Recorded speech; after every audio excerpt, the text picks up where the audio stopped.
छो त हिकिड़ो अबो हुयो पुट भी हिकिड़ो हुयो माशाअल्लाह।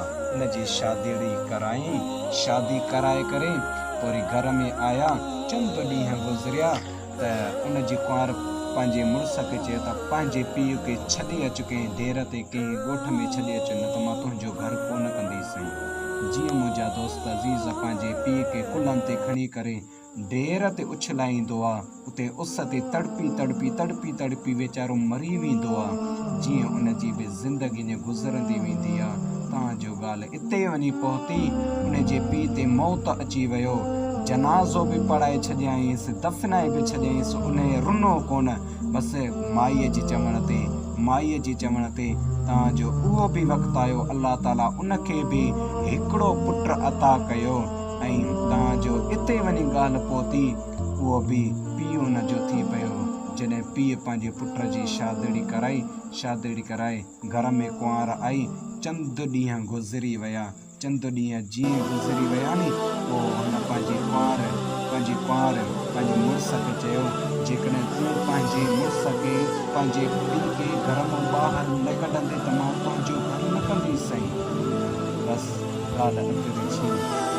पुट पंहिंजे पीउ खे, उहो ई पीउ जेको पंहिंजे पीउ खे खणी उन ढेर ते उछलाईंदो तड़पी मरी वेंदो आहे, त उहो पुट पंहिंजे पीउ खे कुल्हनि ते खणी करे कुझु दड़का ॾेई करे उन ढेर ते जीअं उछलाईंदो आहे, ढेर ते उछलाए करे वरी मोटण जी अञा कंदो आहे,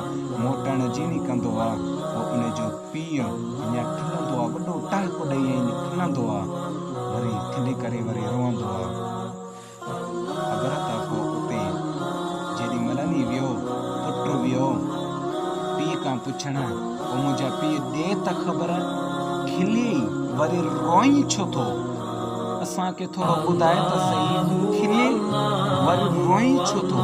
त उन पीउ पुट खे जवाबु ॾिनो, मुंहिंजा बाबड़ा, कल्ह को ॾींहुं मां पंहिंजे पीउ खे हिन ढेर ते उछलाए वियो, हिन ढेर ते छॾे वियो हुउसि। अॼु मां ॾिसां पियो, जहिड़ी करणी ओहिड़ी वरी भरणी थी थिए। जेको पोखिबो आहे उहो ई लुणबो आहे, त उहो पुट ज़ारो कतार ईअं लुड़क लाड़े करे दाऊं करे पंहिंजे पीउ खे उन्हनि कुल्हनि ते खणी ईंदो आहे, इज़त सां खणी करे घर में रखंदो आहे।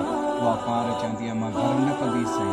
पोइ उन ख़बर त मुड़ुस छा चयोसि, भले तूं घर न कर, मुंहिंजो अबो आहे नी, मां हिन जी ख़िदमत कंदुसि। हीअ ईअं सम्झो त जन्नत जो दरवाज़ो आहे। मुंहिंजे सुहिणे नबीअ फरमायो त अबे ऐं अमड़ जे चहिरे ॾे निहारण बि इबादत आहे, हिन मासूमड़नि ॾे बि निहारण बि इबादत अथव।